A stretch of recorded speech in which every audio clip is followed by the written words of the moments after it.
Good morning, everyone. My name is Zachary Kelly. I'm the Assistant Director of the Institute for Slavic, East European, and Eurasian Studies at UC Berkeley. It is my great pleasure to introduce you and welcome you to the 9th lecture this morning of the Trends and Traditions lecture series on Russia, Eastern Europe, and Central Asia. And it's my great pleasure to introduce Alexander Kondakov, who has his PhD and is an assistant professor at the School of Sociology, University College Dublin in Ireland. His truly international experience includes holding positions in the University of Helsinki's major research center in Russian Eurasian Studies, the Alexandria Institute, as well as research jobs at the Woodrow Wilson Center for Scholars in Washington, D.C., and the University of Wisconsin-Madison in the United States. Alexander studied sociology of law at the International Institute for the Sociology of Law in Spain. He started his career in the Center for Independent Social Research in St. Petersburg, Russia. Kondakov's work is primarily focused on law and sexuality studies, more specifically on queer sexualities. His latest research on violence against LGBT people in Russia has gotten attention in the international media. Kondakov's studies were published in such journals as Sexualities, Social and Legal Studies, Feminist Legal Studies, and European Journal of Criminology. And it is my great pleasure to let Alexander speak to us today on his lecture, The Western Queer in Russia. So thank you, Alexander. Thank you. Thank you very much, Zach, for having me here. It's definitely a real pleasure for me to share my thoughts with you. And of course, it's also a big challenge to talk about Russia in current circumstances and not to imply only one meaning of that word because of the invasion of Russia into Ukraine, especially in the context that I want to talk to you about, because this conversation, this talk, this presentation rather, is going to be about violence and violence against LGBT people there in Russia, which forms definitely a context of this talk. So I don't know how it's going to go, but well, let's see. And I hope there will be some interesting thoughts here. I will start sharing my presentation with you that we can discuss afterwards. Now, I want to start with a warning. The presentation that I want to share with you does contain depictions of violence that can be upsetting, and I'm going to start with a story of a murder, right? So there is going to be something about that, and also there will be some mentionings of strong language, but mostly in Russian, though. This talk is part of my book project. The book is called Violent Affections, and it's coming out autumn, fall 2022. So very soon, hopefully, it's coming out then. And if everything goes right, most probably a free electronic copy will be made available of this book. And the presentation that I'm offering is a part of the book. It's a portion of chapter 3 that will be published there. So if it's out, check it out, right? And the main purpose of research on which the book is based was to find out whether or not the 2013 gay propaganda law influenced the level of anti-queer violence. And as you see on this graph, it did, right? So violence increases exactly in the year 2013. I collected 314 court rulings on anti-queer violence, and based on statistical calculations of these rulings, discovered that the frequency of this violence increased in 2013. Now, quantitative studies tolerate a lot of categorizations that we use to make sense of our calculations, right? And for example, the categories of queer desire, also known as LGBT identities, are useful in explaining who is targeted in the cases of anti-queer violence that I analyzed. Now, my further work, though, involved kind of qualitative analysis rather than quantitative analysis. And this proved to be a much messier experience than I expected. I'll give you just one example. So this story is one of the story from the court rulings, and it occurred in the district of Vykhina in Moscow. In 2011, the area around Vykhina, it's by the ring road, one of the third ring road of Moscow, if you know it. The area around Vykhina metro station was the most vibrant place for sexual commerce in the Russian capital. And Svetlana was a transgender woman who was murdered there in 2011. She was part of the area's sex worker community. On the night of the 22nd of June, she finished her shift too late to get the subway back home. So she kind of stayed there, hung around, and met a man called Dmitry. This man invited Svetlana to his home, which he shared with various other people. In fact, he was actually a homeless person. So this home was a kind of self-made hut in the middle of the woods there by the Vykhina station. On the way, they bought alcohol, and it's actually a very common beginning of so many of these criminal stories. So Svetlana and Dmitry reached the hut. Two more men, Slava and Albert, soon showed up there on their way to bed. But upon meeting Svetlana, they decided to keep her company. They all began drinking the alcohol that Dmitry and Svetlana bought, and then they relocated into the hut. And once inside, Svetlana started to orally satisfy Slava, as the criminal court ruling put it. The narrative of the case then continues. I quote, "When Dmitry approached and started to take off Svetlana's jeans, he found out that she was not a woman, but a man, which fact he immediately reported to Slava and Albert. Slava reacted by punching this man into his shoulder so that he rushed out and to a fence. Dmitry chased the man in anger." And the quote continues. Eventually, Svetlana died at the hands of this man, but as you see from this ruling, the violence against her did not end there, though it took a different form. As we witness in this short passage from the criminal court ruling, the judge's narrative repeatedly reproduces a kind of discursive mode of violence that transgender individuals are especially vulnerable to, the erasure of their experience through misgendering. The beginning of the text of the homicide ruling indicates that we are witnessing a report of a gay man's murder, right? And the text reads that the defendants committed the crime, I quote, "during a conflict with Gennady that emerged as a result of personal unpleasant feelings because of his non-traditional sexual orientation," end of quote. The formula non-traditional sexual orientation appears frequently in Russian law as a euphemism for homosexuality. So judging from this short reference originally provided by the prosecution, the victim is a gay male named Gennady, right? He is given a masculine pronoun in the text, and this narrative is rather logical, but it is challenged eventually on page 3, when one of the defendants testifies that, and I quote again, "the conflict with Gennady erupted because he turned out to be not a woman."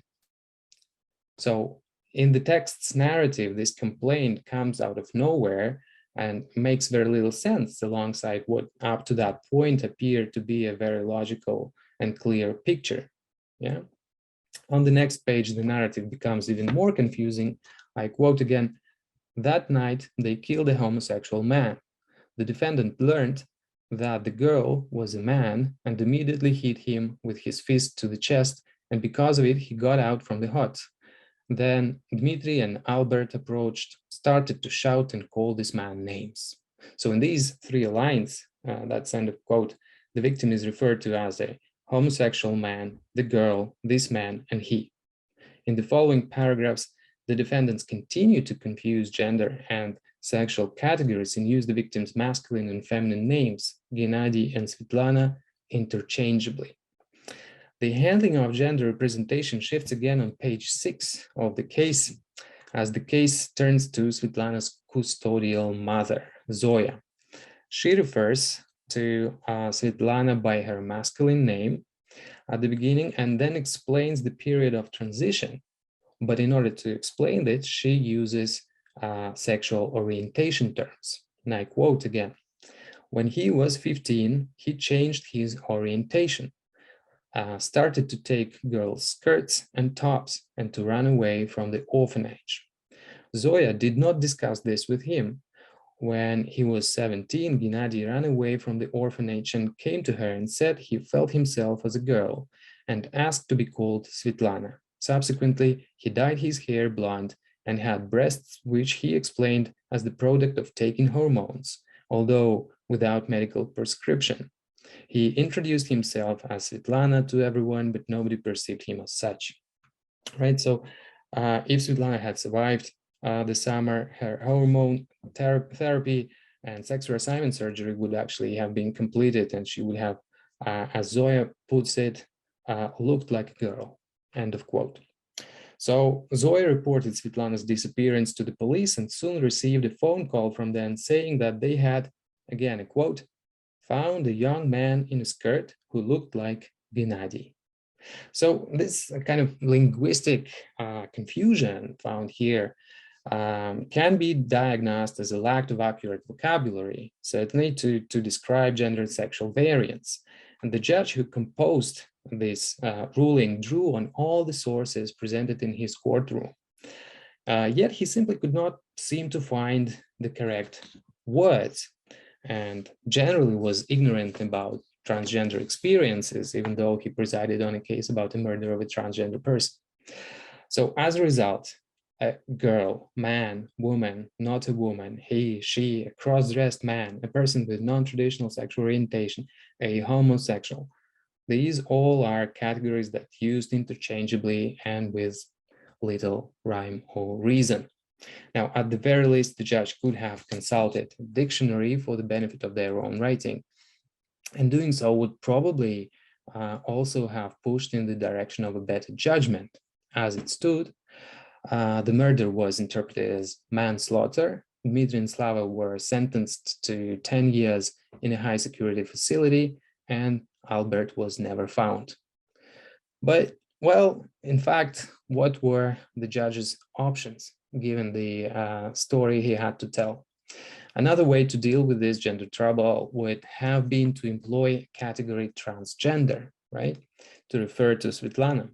And this move would have made the judge's writing less confusing, but it would also have introduced a term that is foreign to Russian law. The category forms part of a longer acronym, LGBT, that may have structured some recent conversations about gender sexuality in the United States courts, for example, but has not been unproblematically adopted elsewhere. I will give you an example from literature in Russia, actually. This is Daniel Schluter's attempts to survey Soviet queerness at the beginning of the 1990s. So as he reports, his respondents seem to confuse homosexual and heterosexual as both words applying to themselves, at least in the sexual part of the world. This is what they liked.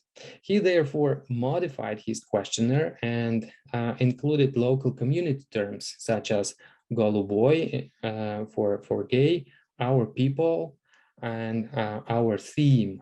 right? And then he translated the answers to Western identity categories such as gay, lesbian, and bisexual, regardless of whether these different sexual vocabularies really matched. Now, even if they did match, some respondents failed to properly identify themselves by mixing up or appropriating all the categories and therefore turning out as simultaneously gay, straight, and bisexual, despite Schluter's efforts at rigid categorization. To this day, there are many people actually who engage in same-sex eroticism and desire in Russia and who are confused about identity categories or actively resist confining themselves to the rigid LGBT plus identities. So perhaps almost ironically, the above judges' contextual vocabulary of sexuality and gender actually mirrors what queer theory literature advances as a more accurate way to refer to sexualities, which are always kind of fluid, changeable, and unstable. So in this presentation, I actually want to discuss various approaches to making sense of sexual experiences that are fluid, changeable, and unstable. And since I investigate kind of questions of power relations and sexuality simultaneously, queer theory turns up as a viable option. Largely kind of taking their starting point at Foucault's history of sexuality, many queer theorists argue that when people identify with one of the letters of the LGBT acronym, they simultaneously expose themselves to the workings of disciplinary power. And once identified, we kind of begin to embody the discursive category we have chosen. And conversely, queer theory has sought an academic vocabulary to speak about sexuality without the confinement of identity, instead expressing its phenomenological fluidity and changeability and multiplicity. So the application of queer theory makes sense on the one hand, but on the other hand, of course, as it is applied in Russia, faces at least two major problems.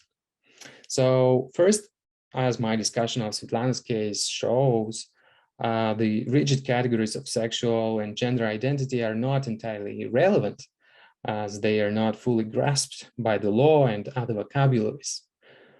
Consequently, a theory that criticizes those identities and the way law structures sexual experience by insisting on identity categories cannot be an appropriate analytic instrument here, right? Instead, Russia seems to find itself in a state of fluid and changeable sexualities that has only been envisioned in the West by queer theory.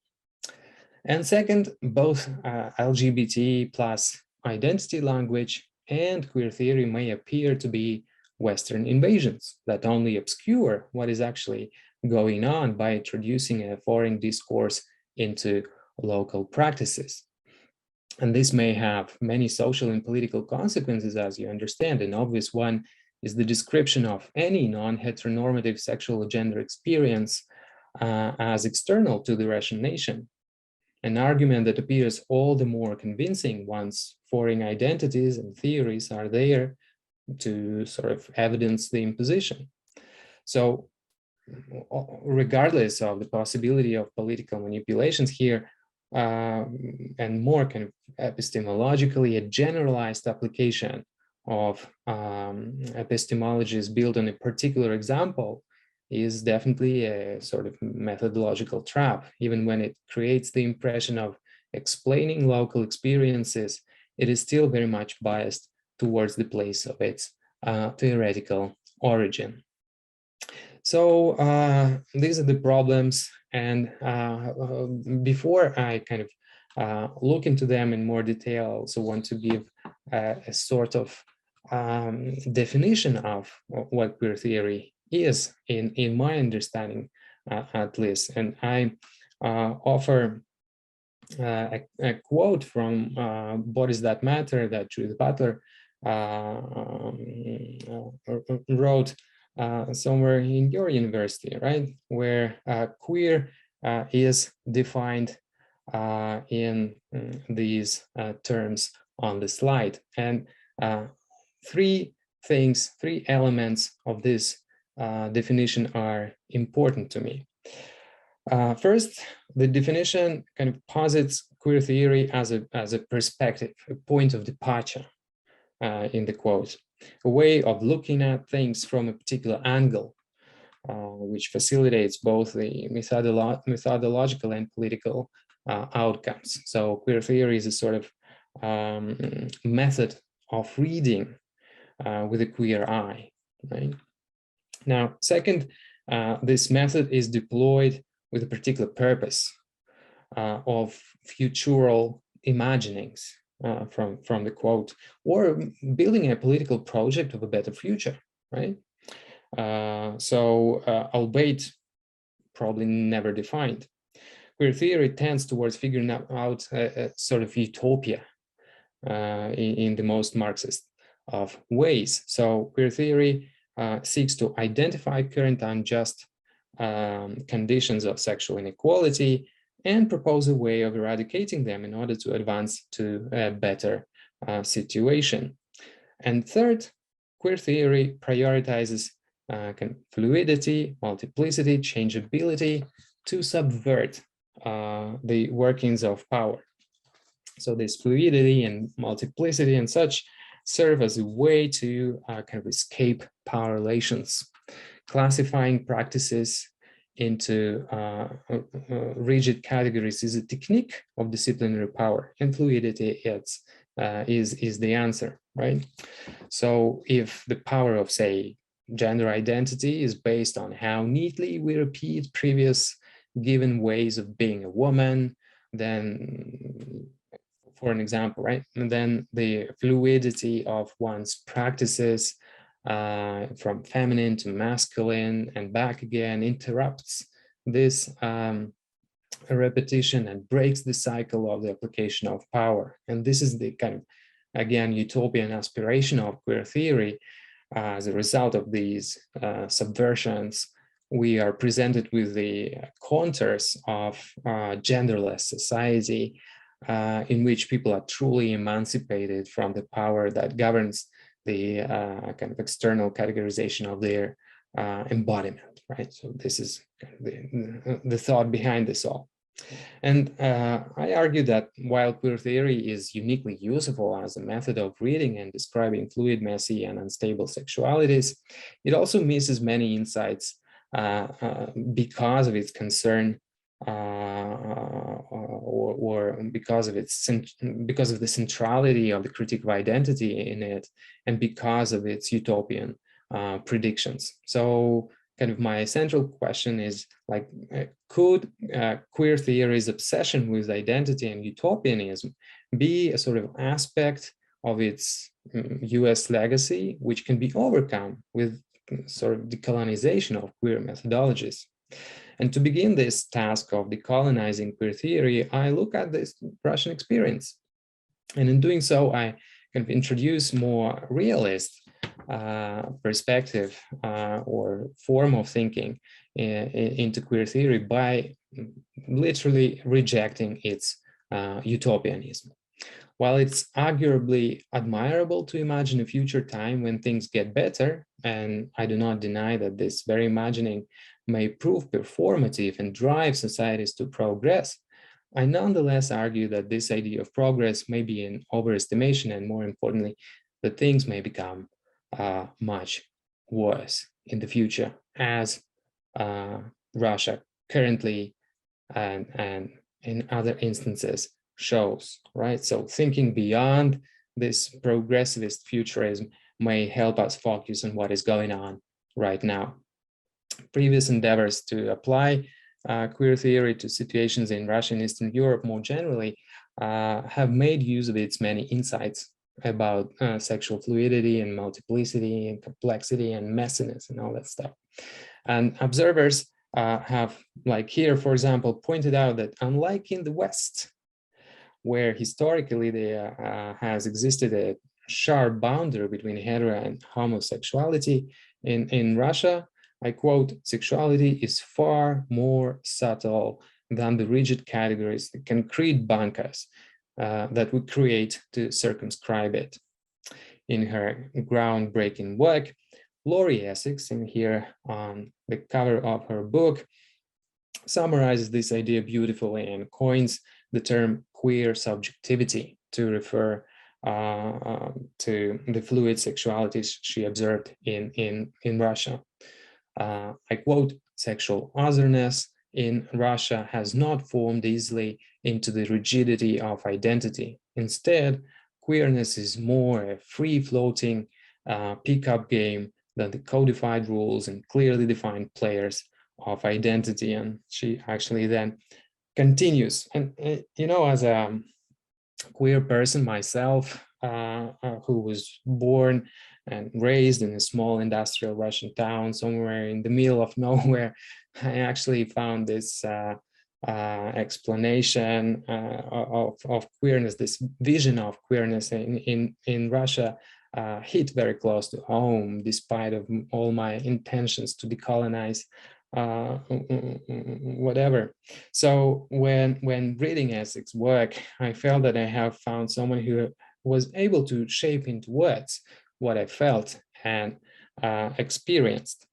But I also recognize that precisely because of the urgency of decolonization of knowledge, the application of queer theory outside of its origin, its home, requires critique and careful revision.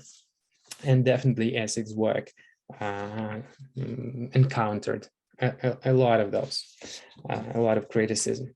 So one way to reject the applicability of queer theory in Russia and elsewhere outside of the English-speaking world is to argue that it cannot logically be subversive, right? Because the word queer does not exist in Russia or elsewhere, or it does not mean the same thing as in English. And indeed, queer appeared as an English language slur that was later reclaimed by political and academic communities in the United States. And the very act of reclaiming its usage was considered subversive. Now, in Russia, there is nothing to reclaim. Queer or localized queer will strike most as nothing but a simple loan transliteration from English that means literally nothing. So consequently, queer in Russia forms part of sort of inner circle vocabulary. It is a secret word that allows one to hide one's sexuality rather than subvert and disturb the workings of power that created it, right? So in Steven Samiko's research, his interviewees dismissed the term queer as, I quote, nonsense or indicative of a man's complexes, the inability to admit to a homosexual orientation, end of quote. So Amiko thus opted for more common terms among the Russian gay male community in the mid-2000s, and mid-nows, such as gay and homosexual. Now, similarly, Francesca Stella stated in relation to the Russian women interviewed in the second half of nows and early 2010s, I quote, "I deliberately avoid collectively naming the subjects of the research as queer." And she chose to use lesbian instead because it is empirically grounded, end of quote. So one thing it shows is that actually sexual identity categories appear to take root in the Russian language and among the LGBT communities there, right? So which clearly use them to refer to themselves.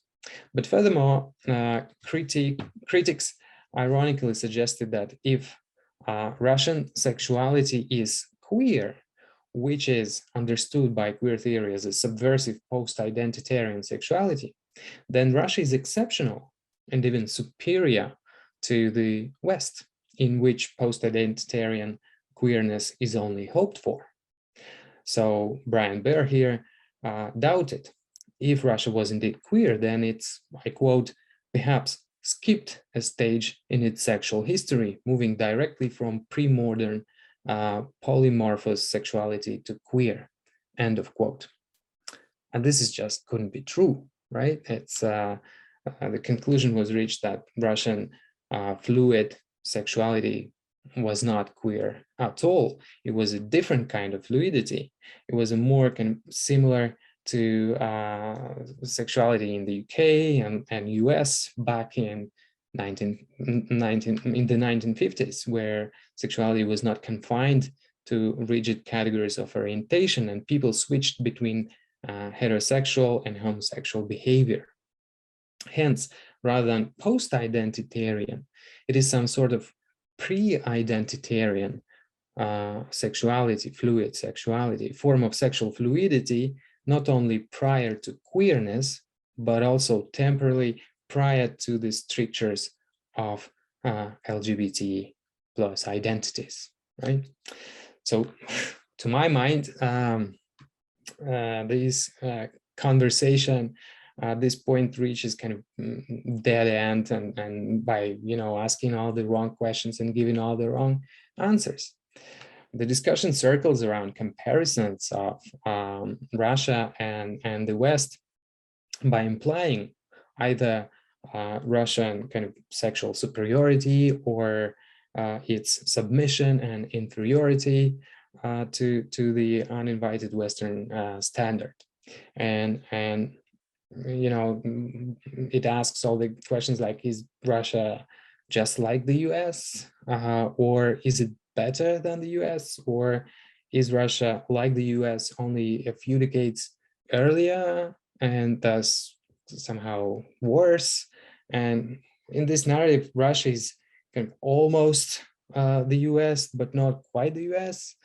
And it's always catching up with the West, only to be late every time, right? So these kinds of narratives fuel questions that lead nowhere and do not illuminate the understanding of either Russian or Western sexualities. They simply reduce the entire explanation to very well rehearsed spatial temporalities of the Cold War rhetorics, right? It's while the US continues to progress, or the West in general continues to progress, nothing ever changes. In Russia, it reproduces the pre-modern polymorphous sexuality that gives the impression of queer fluidity, but actually is the same old thing, right? So the rejection of queer approaches to Russia is based on a very clear understanding that queer theory is a set of practices or even an identity. And kind of this analysis helps to show that there's a skeleton that begins to appear in the queer theory closet. Despite all its critique of identity, the term queer has been reified into yet another identity category added to the LGBT spectrum. And so it might seem advisable not to use the term at all, since so many interviewees have rejected the category, right? As if queer theory will only be applicable once the locals catch up and end up identifying as queers in a few decades.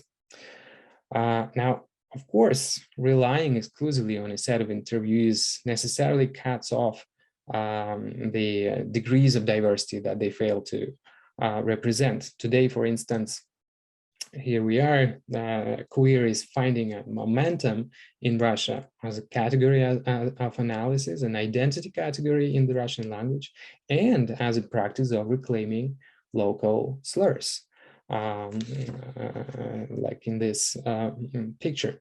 So it may not resemble the original queer, as it is appropriated, domesticated, and reinterpreted for new uses outside its initial context. Using inspiration from scholars and activists in India and Uganda, Rahul Rao points this out, precisely this. by suggesting that as an inherently open-ended term, queer makes itself available to various appropriations, to melding with other processes and ideas, and to innovative functionalities, regardless of its US American history. And in a similar way, Mohira Suyarakulova concludes her analysis of the use of the term queer in English, in Kyrgyz variant of Russian language, by claiming, I quote, "The multiple uses of queer across languages bear a family resemblance, but are not in a relationship of one-to-one correspondence of equivalence and identity. Each utterance and translation of queer hides a particular story of political and ideological resistance and struggle," end of quote. So it seems that queer comes in many different contradictory forms, and therefore its rejection or acceptance may mean different things to different people. For Amico and Stella, queer meant an identity category that was not found among the people they interviewed. For Baer, it meant a stage of US sexual history that is still there to come in Russia. For Essig, it meant a method of analysis drawn from the US queer literature to help make sense of the unruly sexual subjectivities she encountered in post-Soviet Russia. For Rao and Suyarkulova, queer refers to a category of practice that is simultaneously a form of knowledge, created from many different sources, of which US literature forms only a part among a great variety of others. So in this latter version, US queer theory becomes provincialized through expanding its sources and reinterpreting certain questions of queer theory that have been thought of as central to it for the sake of other pressing issues. And I joined these voices like Suyarkulova's, and another example would be Petrus Liu's work. I joined these voices that argue for such a provincialization of queer theory, and for the co-authorship of a truly global framework that addresses power relations in their kind of full complexity. So the task I'm performing here is similar to this one on the slides. Yeah, queer theory in Russia is not a search for a specific identity or a set of practices. It's not a method developed exclusively in the US universities and then referred to as queer theory in other localities. It's not just the application of an already known perspective on the Russian material. Queer theory is an analysis of power relations in this instance, right? In which Russia and the US, the East and West, the global South and North, each reflect one facet of kind of more complex story. So I endeavor in this analysis not to compare Russia and the US. I do not want to even imply such comparison because it results, as I showed just now, in all the wrong questions and all the wrong suggestions. And instead of this, I ask not how queer theory kind of helps to understand sexuality and anti-queer violence in Russia, but following Liu's insight, how studies of Russia help queer theory. And I argue that in its contribution to global queer theory, Russian experiences advance at least two sets of ideas, right? So the first one is that Russia, by the studies of Russia, we displace questions of sexual identity from its central role in queer theory, and instead ask how disciplinary powers work without necessarily producing identities, right? This is one thing, and I will not talk about it today. Now, the second thing is that, you know, the Russian experience of pursuing utopias demonstrates that things do not necessarily get better, even though they change, right? So I also propose that we should not expect a queer utopia as resulting from subversions of power, because this argument implies a certain kind of progressivism without acknowledging it. Instead, a more realist version of temporality and a more cautious attitude towards the future may kind of posit the possibilities of dystopian times ahead of us as a direct result of the subversions that will reconfigure power relations. And it remains here just maybe 5 to 10 minutes. I'll sketch this second point for you. So when Lori Essig conducted her research in the end of the 1980s, in the beginning of the 1990s, things in Russia could not but become only better, right, in the future.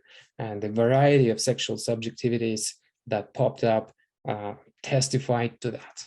You know, back then, queer sexuality was subversively inconsistent, fluid, and changeable. And just like certain interpretations of queer theory, the feeling was that things could only get better, you know, leading the way to a utopian genderless future. As the USSR crashed, signs of improvement indeed appeared elsewhere. First, voluntary male homosexual intercourse was once more decriminalized in 1993.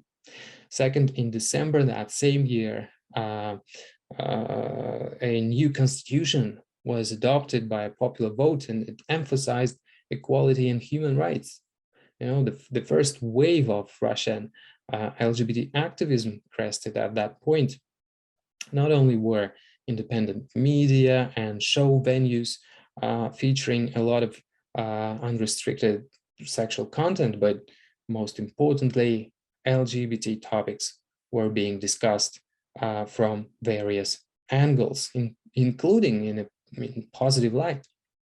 At this time, queer theory's goal of subversion leading towards utopia was apparent in Russia, reflecting her interviewees' perspectives. Lori Essig actually kind of transmitted that through her book. Yeah, this euphoric sense of drastic societal changes unfolding imminently, and she enthusiastically emphasized how fluid sexual desires were producing a different kind of sociality and futurity. So amidst these long hopeful changes, visions of what was coming next were very opaque. Obviously, liberation meant being free from embodied constraints and limits, and it was that kind of moment when one could literally feel, you know, the freedom in the air. One could touch it with one's own, you know, hands, and then, you know, taste it bittersweet scent on the tongue. You know, this kind of time in Russia. So if Butler's futural imaginings, of which I talked about some minutes ago, were to be envisioned in the beginning of the 1990s Russia, only utopian pictures would have been drawn. You know, the collapse of the USSR and the track taken by the post-Soviet countries more generally immediately afterwards somehow inscribed them into the Western progressivist imagination.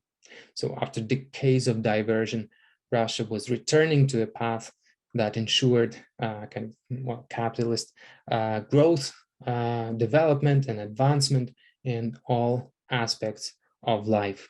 Even though queer theory does not necessarily form part of this progressivist rhetoric by virtue of its critical stance towards ideologies of capitalist progress, some writers who work on queer temporalities tend to emphasize a version of the future that structures time into a linear progression. right? So within the US queer theory, the critique of progressivist timeline gained prominence as a response to the assimilationist policies of the LGBT movement. And as a result of the inclusion of some LGBT people, exclusions were produced for all those already marginalized among queer communities, the poor, the racialized, the gendered, and so on. And as an example, in his cruising Utopia, José Esteban Muñoz offers an alternative for all the excluded, the queer utopia. Now, his version of the queer future does not entail assimilation to traditional straight rationality as exemplified by same-sex marriage, but nevertheless, to get to the future, Muñoz proposes a clearly progressive development of becoming becoming queer, right?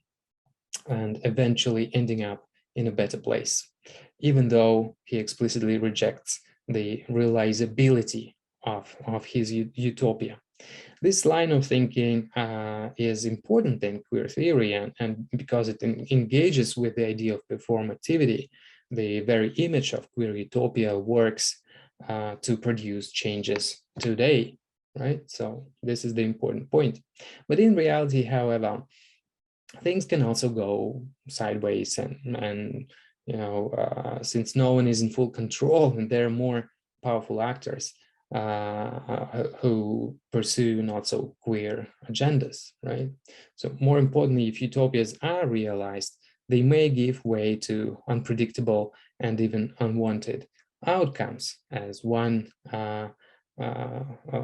communist utopia realized in one country also demonstrated. So in short, queer does not necessarily mean good in this sense, right? The queer utopia is then a cultural belief that things always get better. But a more realistic analysis would rather engage with change as it is, acknowledging that the quality of the change might be unknown. And in Russia, there is a cultural belief that things always get worse. So I do not want to kind of fully adopt this vision or to sound alarmist, but I do want to set it in opposition to the idea of queer utopia, this idea of queer dystopia, because clearly utopia can turn into dystopia very soon. In this vein, what I want to suggest is that fluid sexualities and changes in the way sexuality is known and dealt with reconfigure power relations, even though they may not result in a genderless queer utopia. They just change power relations rather than destroy them. So this reconfiguration does not necessarily lead to a better future. This is the lesson we can learn from Russia. In more theoretical words, the subversion of power that queer theory hopes will result in its eradication may actually lead to the adaptation of power relations to new circumstances. And the 1990s first witnessed this rush of elusive flows of sexual uncertainty and ambiguity, quickly followed by a popular demand to bring it back under control with the rise of you know who, you know. In other words, sexual fluidity, avoidance of identity constraints, and the more complex definition of the sexual self than rigid classification can provide, does not necessarily result in the eradication of inequalities, misogyny, and other forms of violence. As my forthcoming book hopefully shows, despite elusive forms of sexual expression, queer people are still targeted in Russia as queers. Laws, discriminatory laws are being adopted all the time, and hence I do not see how the implied marriage between queerness and utopianism is an unshakable one, right? And if anything, it should be understood as uncertain. And it is far more helpful to recognize that we do not know the future and we do not know if it will be better. So following the most Russian of narratives, I actually want to conclude at this point. Thank you very much. Thank you, Alexander. Thanks. Such a interesting topic. And before let me first put it out there. There is the Q&A box, everyone. Please, by all means, put your questions there. That said, I think I know everyone in the audience. So if you don't mind your voice being recorded, I'm more than happy to let you speak as well. As people formulate a question, I see one in there. I just want to make one comment and then ask one question. It was funny that you brought up Lori Essig because I read her book, Queer in Russia, basically a couple months before I started grad school in 2009. And I just went into my email to look because I remember emailing her, and it was actually 13 years ago today that I wrote her. So weird little thing. So thank you for triggering that memory. And who would have thought 13 years to the day I'd be sitting here doing this? So it's fun to see the world come around full circle. I am curious, just on a very, like more of a practicality point.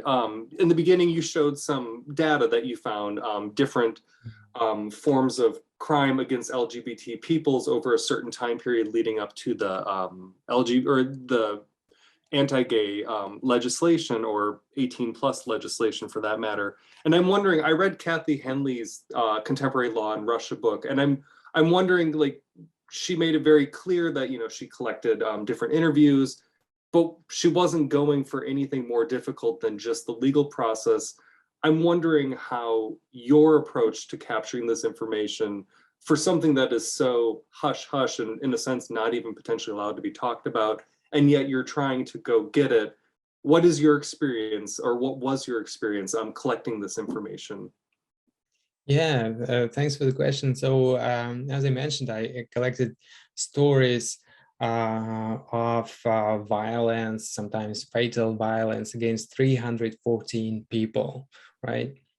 Who in one way or another were identified by their silence as queer in a very, very kind of general sense, but mostly on the LGBT more or less spectrum. So I used a number of keywords that helped me to search a database. And obviously those words were supposed to match some kind of expression of sexuality that judges in this particular sense or instance used to explain what happened. And so this is a major limitation of this this research. I used words such as homosexuality, for example, or homosexualness, homosexualism, homosexualist, lesbianism, and lesbian desires, words with the root lesbian, right? But the results, the word that gave me the most of results was non-traditional, right? Non-traditional, but you can imagine that non-traditional, many things can be non-traditional. And I learned that there are non-traditional methods of oil extraction, for example, and somehow they end up in the courts.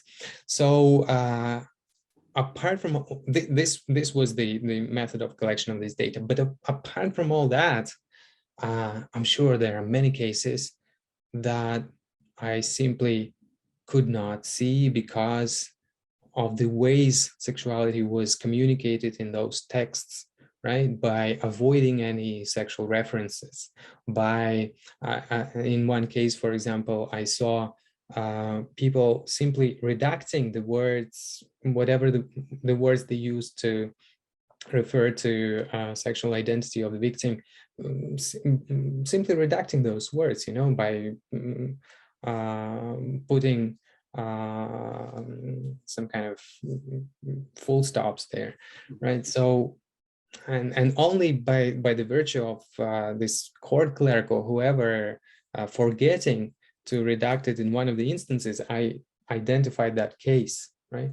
And one thing is very telling. I have literally no cases from the Republic of Chechnya forming part of Russia, and so supposedly there, because judges there, even though they probably encountered cases with sexual diversity, never used any word to say that. So I got many stories, 300 stories, but I'm sure that I missed as much or more. No, I imagine. And part of it was curiosity. And I mean, Kathy Henley has been going there for years, and of course can just sit down, you know, and ask some questions, and not the end of the world. So I was actually very curious if you were going into a precinct saying, can I get X documents? And just wondering if that, but it makes sense to work within the parameters that allow you to work safely and yet also extract the information to have something at a bare minimum. So I guess I'm curious now.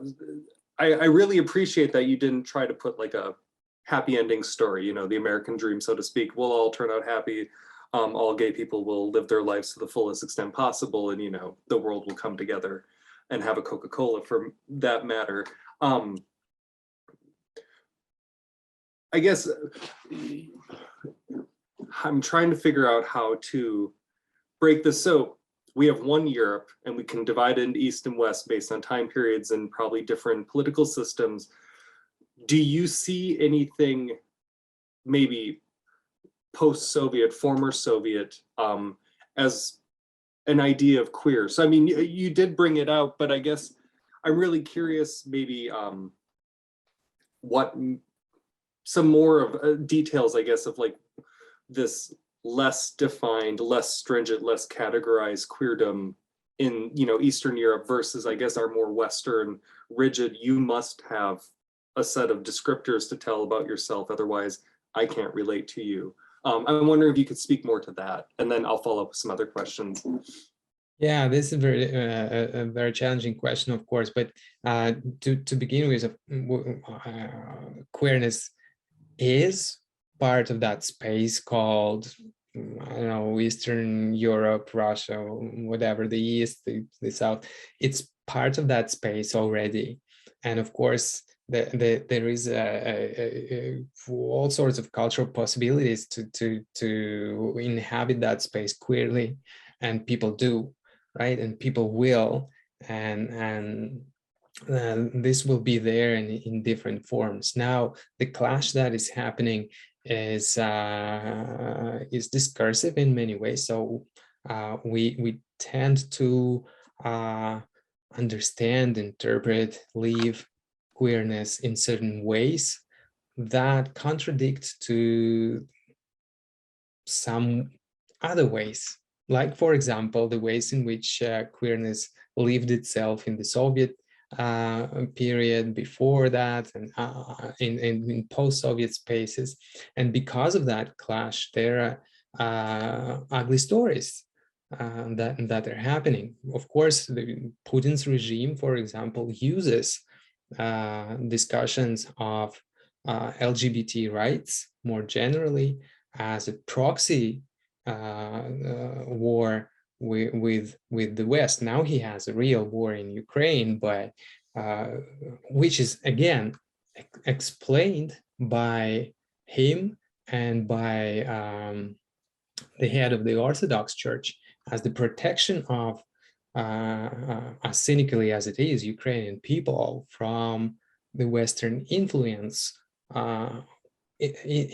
expressed in LGBT pride parade that they are protecting them from. So this all plays some kind of game.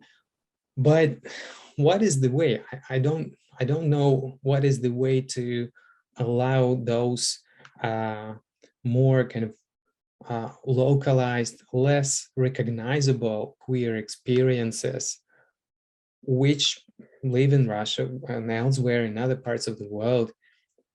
What are the ways to allow them to build their own institutions, like LGBT rights in the West, for example, where in the West, again, is not very true. And in the United States, somewhat in the UK, maybe in the Netherlands, but in France, is it also the same case? So what are the ways to build on those elusive queer experiences? What are the ways to allow them to speak and probably tell us a different story? Are we supposed to follow only one path and adopt a set of, okay, we have hate crime law, or no, decriminalization, hate crime law, same-sex marriage, and recognition, no, conversion therapy ban, right? So are we supposed all to go only this way, or we can have something else? But what else if this is the case, right? So yeah, I don't have any answer, as you understand, but it's just a fantasy that can probably lead to somewhere if we allow those stories to be heard. And you have a wonderful cat, by the way. Thank you. It's my bud Sid just coming out. He's probably going to interrupt us a little bit, but I'll try to keep him at bay. Thank you for explaining that. I realize it kind of was a wide open question, but I just find it interesting. And I also kind of like the way that you put Eastern Europe as almost not the epitome of, but one facet of it is its own queerness, so to speak, as being the other, being the outsider, being the one cast against someone supposedly better, i.e. the West. So we have a question from the audience. If you want to view them, Alexander, you can open the Q&A box and you can see them as well. Has the LGBTQ community in Russia used International Court of Human Rights as a means to advocate for their rights within the Russian court system? And how have such appeals been successful or not? Yeah, definitely. To put it a little bit in context, I think Russian LGBT movement has gone through at least two different waves. And the first wave was back in the beginning of the 1990s, even in the end of the 1980s, creating really the space of its own, just the community spaces, and advocating for decriminalization of male same-sex intercourse, right? And those aims were achieved very early in 1993 and right after, but in the second half of now, it's like in 2005, 2006, a new LGBT movement appeared in Russia, a new wave of it, which basically was very legalistic in its strategies. And that wave of LGBT movement and organizations used very well different legal tools on the international arena, including International Court of Human Rights. Most importantly, of course, the European Court of Human Rights, as they since Russia was signatory to the European Council and the European Convention of Human Rights, which it isn't anymore, actually, right, with the invasion of Ukraine. So they used that tool, and the effect, the result wasn't really too kind of impactful. So the decisions were taken, for example, in the European Court of Human Rights against, I know, the gay propaganda law, for example, right? And the decisions were like, well, first of all, you have to pay to the victims who applied, well, not victims, the plaintiffs who applied to the court for, say, 10,000 euros. And then you have to change the law. And so the Russian government would fulfill its obligations of payment. So the plaintiffs would get the compensation, the money, but it would never follow up with the legal changes. It would never change the laws of the country. And so that's the kind of impact. They don't go far enough. Now this conversation is basically over with current situation and isolation of Russia and unwillingness of the Russian government to be part of this conversation anymore. Thank you. Yeah, no, given that I mean, that's so present or so now, the fact that they're not on that council, it'll be interesting. And I hate to say that because our interest sometimes academically is also bad things happening in the world presently that we then get to enjoy later, quote unquote, in an academic setting. We have another question. So thank you so much for a great talk, Alexander, and it's good to see you, albeit virtually. This might be a bit repetitive after the last answer, but I'd be curious to hear your thoughts about how the dynamics of decolonizing queer theory might look beyond the West/Russia binary. For example, if we look at the relationship between Moscow/Petersburg discourses and those of various regions or even former republics, it was striking that Gorbachev's Pider Mechty project, and I would add here some of Andrei Zavalier's writings, popularization of the term Pider, is coming from Belarus. You spoke also about Kyrgyz articulations. Does the fact that much of these narratives are produced in a post-Soviet Russophone space level their internal spatial dimensions? Oh, absolutely, absolutely. And this is the most exciting and interesting facet of this whole story and theorization. And again, I don't have any brilliant thoughts to offer, but I'm very excited about this line of thinking. And even in the most kind of advanced and liberal circles inside Russian academia and intellectual kind of environment, it's actually very hard to see any questioning of Russian imperialism and how different other parts that are called currently Russia or not, or are not even called anything resembling anymore, like former Soviet Union republics and the likes, like how they are not imagined as a separate entity having their own voices and, you know, producing their own valuable knowledges. This is so hard for many people to grasp, but indeed, this is exactly what we see, that stuff is popping up here and there because of, I don't know, different circumstances, different environments that produce interesting ideas and thoughts.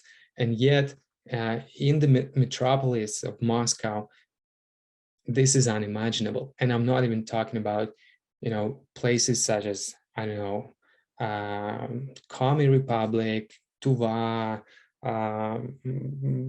different other oblasts and regions, not only republics, but supposedly Russian regions of Russia that are not understood as something different from Moscow, even though it's so obvious, right? And but this is exactly the question that we are facing right now, right?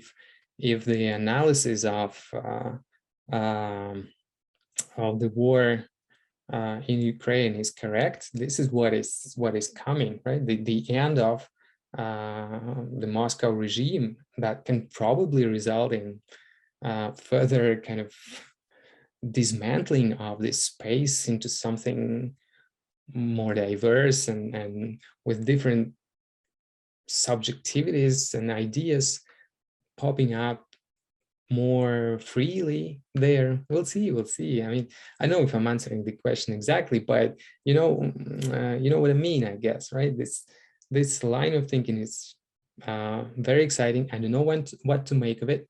So I don't know why nice ideas pop up in Kyrgyzstan and not in Moscow and St. Petersburg. I don't know about those rivalries, and I don't know about that internal diversity, what to make of it, but I'm sure this is where things are happening, and this is so great to witness some of that richness and some of those fruits, and use them to kind of go even further with them. You know? No, definitely. Yeah, it's so huge, and I know where David's going, and I feel like this is where, unfortunately, we're not in person, because then we could go to lunch and we could continue this conversation for a couple hours until we're probably blue in the face, because I think it really opens up like the other part that we're probably not going to get to today, which would be how much there is to talk about, how much there probably still is to study. And I wanted to ask, kind of following on that, being the institute that we are, being, you know, someone that plans events and things, what is next with LGBT studies, Russia, Eastern Europe, West versus East, what have you? What do we need to do maybe as a community of academics and scholars, besides, as much as I'd want to host a conference, you know, just another roundtable of people sitting around? I guess, what do you see as being things that need to be done in this respect? Maybe in a slightly activist sense, but also in a much more academic sense. Well, you know, it's also actually a very hard question, because on the level of some sort of practicality, this war changed everything, and there were people who were in Russia and probably are still there, or in Ukraine, right? Who were doing LGBT and queer studies, you know, and how you approach them even now, you know, will they be able to go to a conference in the United States, which is some kind of unfriendly country or something now, according to the Russian law, you know?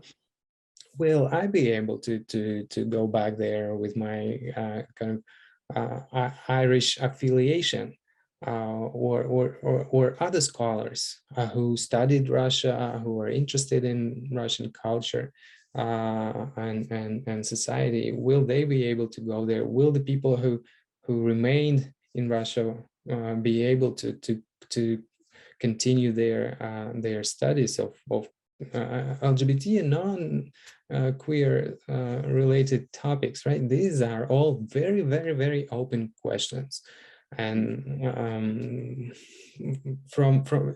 and they're open because of different stuff. Like, there is the level of practicality on the one hand. Like, I know people fleeing from Russia, scholars including, and finding themselves in foreign countries without money, without anything, because their bank accounts are now, you know, under sanctions. Not personally, but this is how it works. Visa and MasterCard and all that stuff, they don't function anymore if you have a Russian account. So they find themselves in practically very impractical situation, but also on the level of more abstract political kind of situation. Is it possible to continue the studies of Russia, and how? Will it be the same? Will it be different? Can we pursue these or that topics? How can we organize a conference and nobody from Russia will participate there? You know, this kind of stuff. And these are all absolutely all open questions, and very troubling, actually, I think. And I don't know, yeah, how to approach them. There are a lot of, you know, funds available, especially, of course, for the people from Ukraine, and this is absolutely right, but also for the Russians who are fleeing. But will this be something durable? Will this be something enough? And imagine the situation when people can't leave, you know, because of their personal circumstances, because of something else. We've just gone through 2 years of coronavirus pandemic. All my visas, for example, expired. I'm locked in Ireland. I cannot go anywhere. And I imagine that there are a lot of people in Russia whose visas expired because of coronavirus. 2 years, nobody gave any visas. How can they leave? I don't know. This is all terrible. Yeah. No, I didn't mean to, I guess, and this is no critique. I didn't mean it to go such a maybe slightly sad or introspective route, but I also believe you and I might have just had the conversation everyone will be having at ISEEES in November, which is, okay, we've been doing this, and I'll say this from an American perspective as ISEEES since 1961, with the funding that came through, the rise of the Cold War, et cetera, et cetera. And on February 24th, everything that we've been doing so far and kind of, I don't want to say are on autopilot, but you know, you get a rhythm. Now what do we do? And yes, we could potentially use Zoom and have Russian colleagues join us this way, but that's not necessarily always possible either, especially if you want to advertise beyond a small group of people. So I do believe, even LGBT aside, that we've got a lot of issues, and then add on an extra layer of things that were already difficult to begin with. And those scholars will be doing God's work, for lack of a better description, who can get those done. So no, I'm very glad we got to have you speak today at Berkeley on this topic, especially just because it's oft forgotten. It's both trendy and yet seems kind of also no one wants to jump on it. So I'm very excited that we Berkeley, we ISEEES, and myself just got to have you speak and enlighten us and kind of not disrupt, but even just remind us that Russia and the US aren't the same. Queer in the US, queer in Russia, queer in Europe, just it's not one word for all people. It's definitely all people, and then they pick words and use them as they need to. So if there's no other questions, Alexander, I thank you again. It was wonderful to have you chime in with us and enlighten us on this topic, and to remind us that this is something we need to keep considering in light of the current events, which could potentially be a barrier to stand in our way. Oh, one more. Curious to hear your thoughts about nationalism and queer identity. That might be a good little topic. Do you have any comparison points on that one?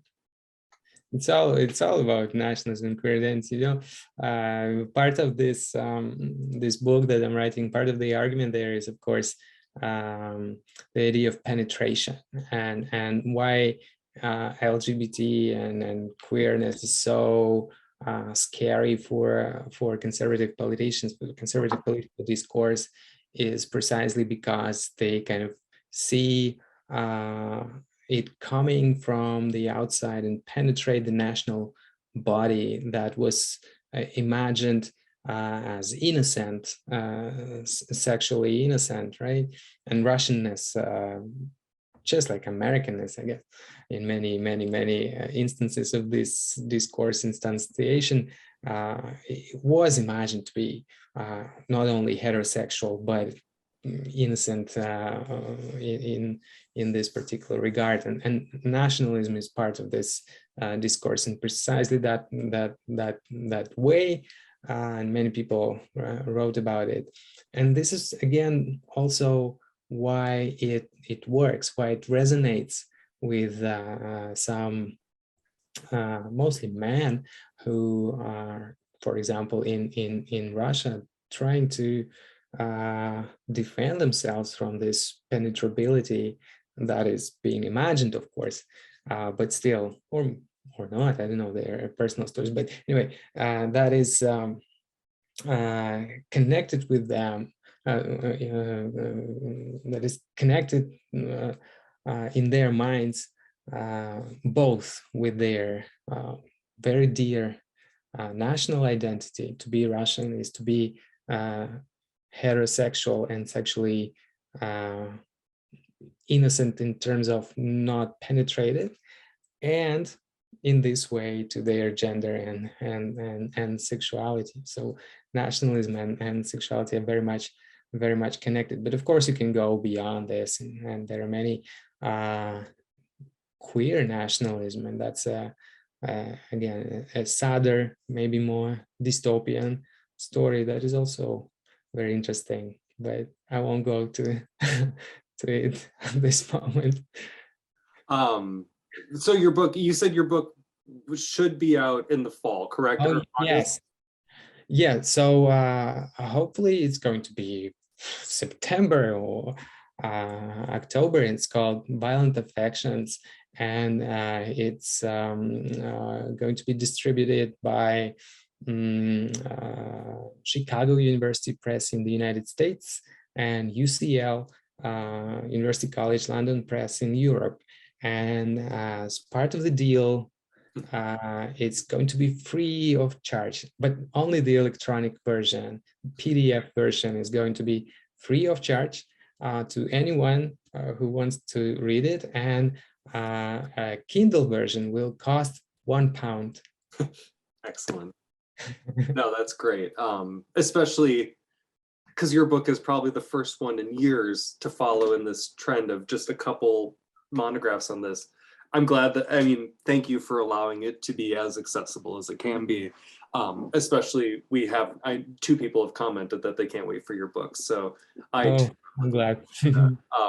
Hopefully it'll be out in time so that when we all go to ISEEES, we can, ask all our questions about everything you wrote and get everything we didn't get out of today. If anything, because you've left us with a couple hangers that now make me want to go do some Googling and some searching and to read into some things. So once again, a round of applause, and I'm sure it's coming. Thank you very much. Thanks a lot. Yes.